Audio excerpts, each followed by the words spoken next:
हमारे बहुत से व्यूअर्स भाइयों का सवाल था कि आरआरबी ग्रुप डी में पोस्ट अलॉटमेंट किस आधार पर होता है? क्या सिर्फ मार्क्स से पोस्ट मिलती है या प्रेफ़रेंस और मेडिकल भी मैटर करता है? अगर आपको लगता है कि ज़्यादा मार्क्स आए तो मनपसंद पोस्ट पक्की है, तो ये वीडियो आपको हैरान कर सकती है। आज मैं आपको ग्रुप डी पोस्ट अलॉटमेंट की पूरी प्रोसेस एकदम आसान भाषा में समझाऊँगा। देखिए, चाहे वो ग्रुप डी हो, एनटीपीसी हो, जेईई हो या फिर एएलपी हो, सब पे लागू होता है पोस्ट अलॉटमेंट किस आधार पे मिलती है। तो चलिए स्टार्ट करते हैं। नमस्कार दोस्तों, मैं हूँ लाइफ ऑफ रेलवाला। स्वागत है आपका अपने चैनल लाइफ ऑफ रेलवाला पर। अगर आपने आरआरबी ग्रुप डी का एग्ज़ाम दिया है और आप पीईटी की तैयारी कर रहे हैं, तो मैं आपको बताना चाहता हूँ, ये वीडियो आपके लिए बहुत इम्पोर्टेंट है। चलिए स्टेप बाय स्टेप समझाते हैं, रेलवे पोस्ट अलॉटमेंट कैसे करती है। पहला देखिए, बिल्कुल इम्पोर्टेंट, मेरिट जो बनाता है आपका सीवीटी मार्क्स।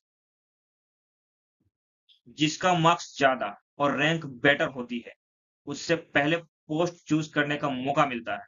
मान लीजिए कैंडिडेट ए के 92 हैं, बी के 90.25 है, सी के 88.75 है। तो मैं आपको बता दूँ, कैंडिडेट ए को पोस्ट प्रेफ़रेंस जिसने भी भरी होगी प्रेफ़रेंस 1 की, इसको प्रायोरिटी मिलेगी। क्योंकि आप लोग जानते हो फीफो तो आपने पढ़ा ही होगा, फर्स्ट इन फर्स्ट आउट। मतलब जिसके मार्क्स ज़्यादा वो पहले इन होगा और उसको आउट कर दिया जाएगा यूनिट या डिवीज़न के लिए। क्योंकि इसके मार्क्स ज़्यादा हैं, इसको पोस्ट प्रेफ़रेंस 1 मिलेगा और इसको डिवीज़न भी पास का मिल जाएगा, मनपसंद डिवीज़न मिल जाएगा। अब आते हैं पोस्ट प्रेफ़रेंस पर।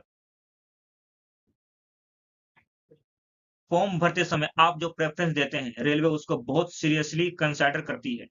जैसे किसी कैंडिडेट ने पहले प्रेफ़रेंस पॉइंट्समैन बी, दूसरा असिस्टेंट लोको शेड, तीसरा ट्रैक मेंटेनर, चौथा असिस्टेंट वर्कशॉप और एक्सेट्रा जो भी भरा हो, रेलवे पहले उसकी फर्स्ट प्रेफ़रेंस चेक करेगी। क्योंकि उसी के अकॉर्डिंग पोस्ट अलॉट की जाए। इसमें बहुत सारे फैक्टर देखे जाते हैं, जो कि मैं आपको आगे बताऊँगा। अब देखिए वैकेंसी, लेकिन सिर्फ प्रेफ़रेंस देने से काम नहीं चलेगा। उस पोस्ट में वैकेंसी भी होनी चाहिए। अगर आपकी फर्स्ट प्रेफ़रेंस वाली पोस्ट की सारी सीट भर चुकी है, तो रेलवे आपकी सेकंड प्रेफ़रेंस पे जाएगा, जो कि आपकी क्या है असिस्टेंट लोको शेड।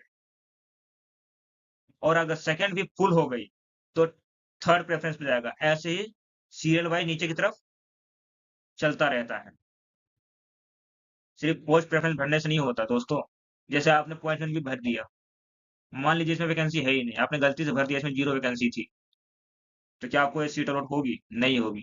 जो भी आपको इसके नीचे की सीट होगी, उसको देखा जाएगा।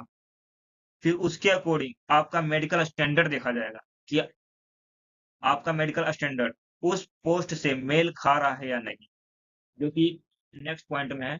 देखिए, मेडिकल फिटनेस, ये रेलवे बोर्ड के डॉक्टर हैं, क्योंकि आप लोग जानते हैं हर पोस्ट का मेडिकल स्टैंडर्ड अलग होता है।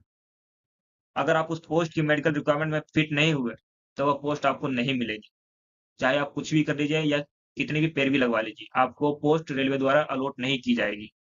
हर ग्रुप डी की पोस्ट का अलग-अलग मेडिकल स्टैंडर्ड होता है और चाहे आपके मार्क्स कितने भी अच्छे हों, चाहे आपने 100 में से 99 ही क्यों ना लाया हो, आपको रेलवे उस पोस्ट के लिए कंसिडर नहीं करेगा। अब देखिए, यूनिट और डिवीजन अलॉटमेंट किस आधार पे होती है? पोस्ट फाइनल होने के बाद रेलवे और यूनिट अलॉटमेंट होता है। यहाँ भी मेरिट, प्रेफ़रेंस और वैकेंसी का कॉम्बिनेशन काम करता है। मतलब आपको किस डिवीज़न, स्टेशन या वर्कशॉप में भेजा जाएगा, ये भी वैकेंसी और रैंक के हिसाब से डिसाइड होता है। नॉर्थर्न रेलवे चंडीगढ़ बोर्ड में आता है। दिल्ली डिवीज़न भी चंडीगढ़ बोर्ड में आता है। तो जैसे कोई छात्र गाज़ियाबाद का है, वो भी एनआर में आता है। अगर उसका रैंक अच्छा होगा और उसने फर्स्ट इन किया होगा और उसको फर्स्ट प्रेफ़रेंस मिल भी गई होगी, तो हो सकता है उसको दिल्ली डिवीज़न के आस-पास के स्टेशन अलॉट कर दिए जाएँ। इसी हिसाब से रेलवे की पोस्टिंग, यूनिट डिवीज़न और स्टेशन अलॉट किए जाते हैं। पहले देखिए पोस्ट अलॉटमेंट की पूरी प्रक्रिया स्टेप बाय स्टेप। आपको पता है स्टेप 1 में क्या होता है, आपके सीवीटी मार्क्स के अनुसार कैंडिडेट को क्रम में दिखाया जाता है और स्टेप 2 में सबसे पहले रैंक 1 वाले कैंडिडेट की प्रेफ़रेंस लिस्ट देखी जाती है और स्टेप 3 में उनकी पहली प्रेफ़रेंस में अगर वैकेंसी है और मेडिकल फिट है, तो वही पोस्ट उनको अलॉट कर दी जाती है।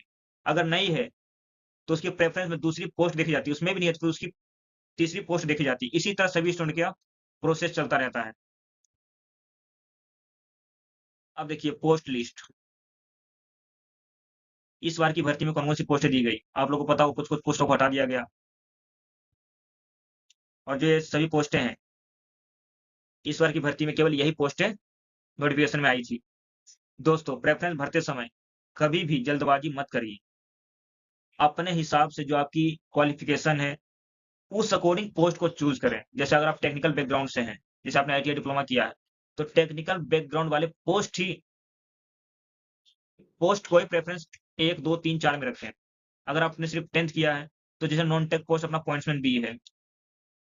और देखिए और कोई तो नहीं दिख रहा है और बाकी थे पहले हॉस्पिटल हॉस्पिटल अटेंडेंट, वो हटा दिए गए और बाकी जितने भी आप देख रहे हैं पोस्ट, ये सभी टेक्निकल पोस्ट है। अगर आप टेक्निकल बैकग्राउंड से टेक्निकल पोस्ट को ही प्रेफ़रेंस दें, क्योंकि आपको उसमें प्रमोशन भी अच्छा होगा और आगे बढ़ने के चांस भी अच्छे होते हैं और अवसर भी अच्छा मिलता है, जिससे आप टेक्नीशियन, जेईई, एसएससी तक बन सकते हैं। और कई हमारे यूट्यूबर भाई बताते हैं कि पॉइंट्समैन बी को फर्स्ट प्रेफ़रेंस दो, आप इससे असिस्टेंट मास्टर बन जाएँगे, ट्रेन मैनेजर बन जाएँगे, तो ऐसा कुछ नहीं है। पॉइंट्समैन बी भाई ट्रैफिक डिपार्टमेंट की पोस्ट है। इसमें भी आपको डिपार्टमेंटल एग्ज़ाम देकर ही आप असिस्टेंट मास्टर और ट्रेन मैनेजर बनते हैं, जो कि सभी पोस्ट वाले एलिजिबल होते हैं। आप किसी भी पोस्ट में हो, आप भी जीडीसी, एलडीसी एग्ज़ाम देकर स्टेशन मास्टर, ट्रेन मैनेजर बन सकते हैं।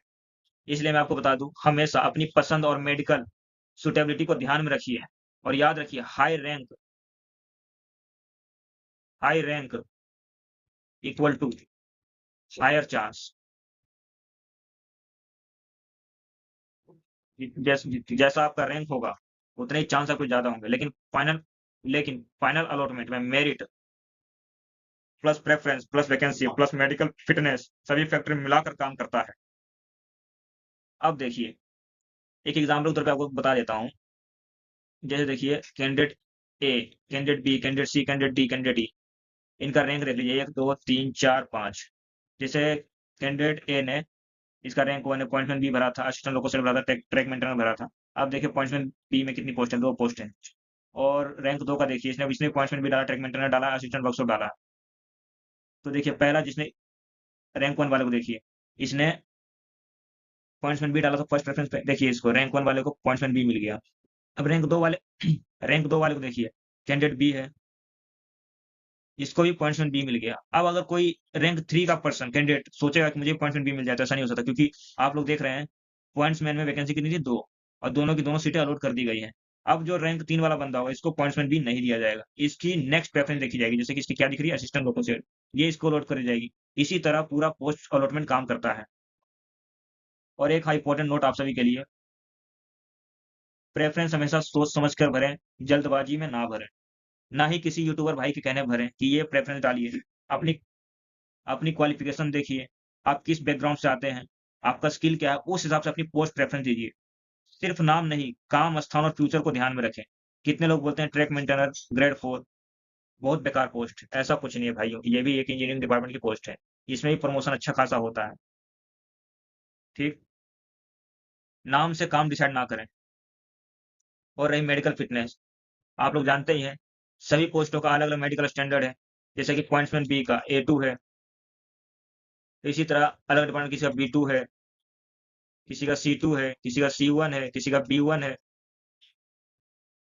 और हाँ, हाई रैंक इक्वल टू ज़्यादा चांस ऑफ पोस्ट प्रेफ़रेंस। अगर आपका रैंक अच्छा है, तो जो आपकी पोस्ट प्रेफ़रेंस है, वो आपके हायर चांस होंगे प्रेफ़रेंस 1 का। अगर आपने गलती से पोस्ट प्रेफ़रेंस 1 में कुछ और भर दिया, तब भी शायद अगर आपका मेडिकल स्टैंडर्ड उस पोस्ट से मैच खा रहा होगा, तो आपको पोस्ट अलॉट कर दी जाएगी, चाहे आपने गलती से भरा हो या जैसे भी भरा हो। अब मुझे कमेंट करके बताइए कि आप ग्रुप डी में कौन-सी पोस्ट लेना चाहते हैं? पॉइंट्समैन, ट्रैक मेंटेनर या असिस्टेंट?